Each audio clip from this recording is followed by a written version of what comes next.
Assalamualaikum warahmatullahi wabarakatuh. Adik-adik sekalian yang berbahagia, kita ketemu lagi ya. Yang mana pada hari ini kita pertemuan keempat di bulan puasa ini atau Ramadan. Beberapa informasi yang kami dapat bahwa kita akan perkuliahan akan disampaikan melalui video atau online. Seperti biasa, Pak Samsul akan menyampaikan untuk pertemuan kali ini, yaitu mata kuliah aspek hukum dalam bisnis, yang mana dalam pertemuan keempat ini kita akan berbicara tentang pengertian subjek hukum dan objek hukum.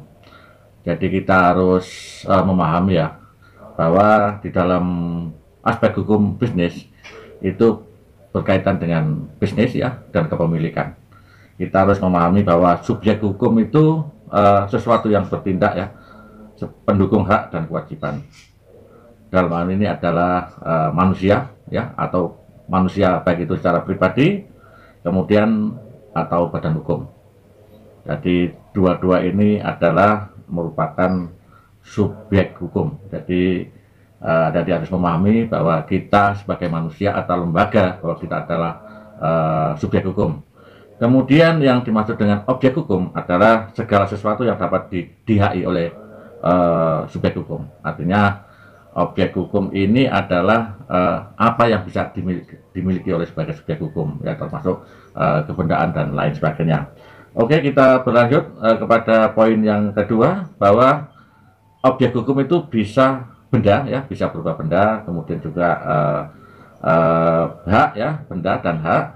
Kemudian menurut Profesor seperti benda itu dibagi menjadi beberapa macam, antara lain adalah ada benda bergerak, kemudian benda tidak bergerak, kemudian yang B adalah benda berwujud dan tidak berwujud, kemudian benda yang dapat diperdagangkan dan yang tidak bisa diperdagangkan. Kemudian benda dibagi menjadi dua, ada benda yang tidak dapat dibagi juga. Baik, adik sekalian, kita coba untuk menjelaskan agar pertemuan kali ini kita bisa lebih efektif, mengingat waktu kita adalah sangat singkat.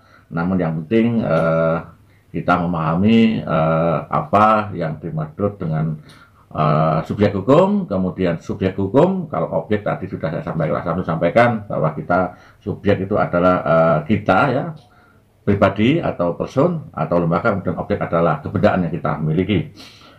Kita menginjak beberapa contoh ya, kita harus memahami apa itu benda bergerak dan apa itu benda tidak bergerak. Nah, kita harus pahami juga. Nah, contoh-contoh yang harus kita pahami bahwa benda yang tidak bergerak itu tentu seperti kita pahami ya, selama ini kita sudah mengetahui di lingkungan kita itu ada berupa tanah ya, tanah, segala sesuatu yang melekat dengan tanah tersebut itu adalah termasuk benda tidak bergerak. Ini sesuai dengan pasal 506 ya KUHP atau Perdata.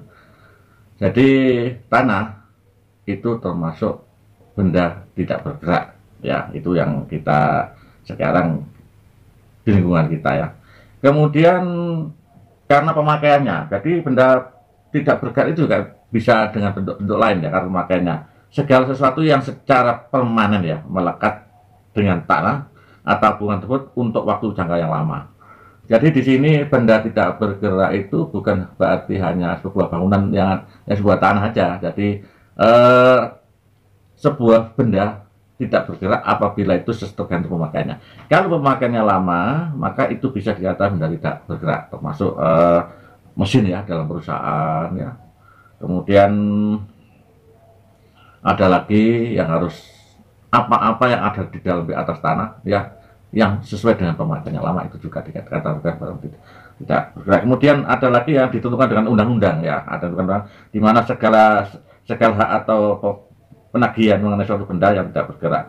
Di sini kita juga bisa melihat ya, benda tidak bergerak itu juga bisa kapal ya. Kalau berdasarkan undang-undangnya, kapal yang beratnya itu 20.000 ya.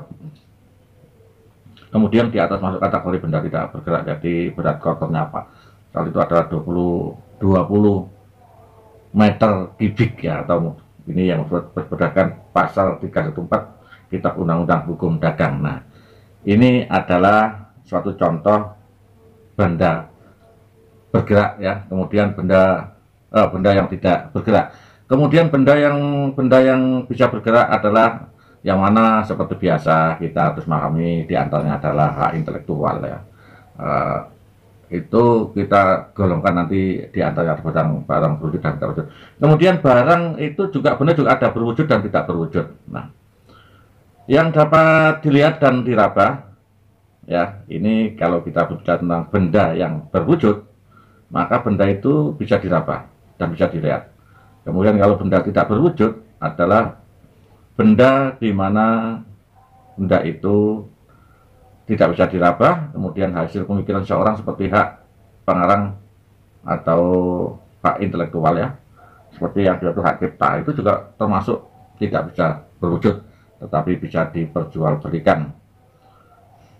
Kemudian di sini ada benda-benda yang bisa diperdagangkan ya, di antaranya benda-benda yang dapat dijadikan objek atau suatu perjanjian, suatu benda pokok yang dijadikan perjanjian di lapangan harta kekayaan, termasuk benda-benda diperdagangkan. Benda yang tidak bisa diperdagangkan adalah benda-benda tidak dapat dijadikan objek suatu perjanjian atau lapangan harta kekayaan, misalnya benda-benda yang digunakan untuk kepentingan umum, itu tidak bisa dijual belikan ya, seperti harta terpisah ya. Jadi seperti kalau benda yang tidak bisa diperjualkan itu memang harus diatur lagi dengan undang-undang seperti yayasan ya, wakaf. Nah itu memang untuk kepentingan umum. Musola itu tidak bisa dijual, kolan itu ya, kecuali ada perjanjian khusus ya. Tidak semudah itu kita berbicara tentang benda tidak bergerak dan bergerak. Nah kemudian kita tadi ini Pak Samsul ada kelupaan ini, kita berbicara tentang benda yang bergerak. Jadi kalau kita lihat benda bergerak, maka benda itu seperti yang di lingkungan kita juga kita pahami, antara lain harta kita seperti motor ya, seperti ternak dan lain sebagainya, itu bisa termasuk dikatakan benda yang bergerak ya. Tadi Pak Samsul bilang tidak bergerak itu adalah yang memang tidak bisa bergerak. Kalau motor, hewan dan lain sebagainya itu kategori benda yang bergerak, tetapi sebagai objek hukum bisa dimiliki oleh seseorang atau lembaga. Saya kira ini adik sekalian, pertemuan kita singkat, tetapi mudah-mudahan adik kita bisa memahami tentang subjek hukum, objek hukum, kemudian apa yang bisa dimiliki oleh subjek hukum adalah benda ya. Di situ kita ada benda bergerak, benda tidak bergerak, dan ada benda tidak berwujud dan benda-benda berwujud. Saya kira itu yang dapat saya sampaikan. Terima kasih dan mudah-mudahan kita selalu sukses. Terima kasih. Saya kira wassalamualaikum warahmatullahi wabarakatuh.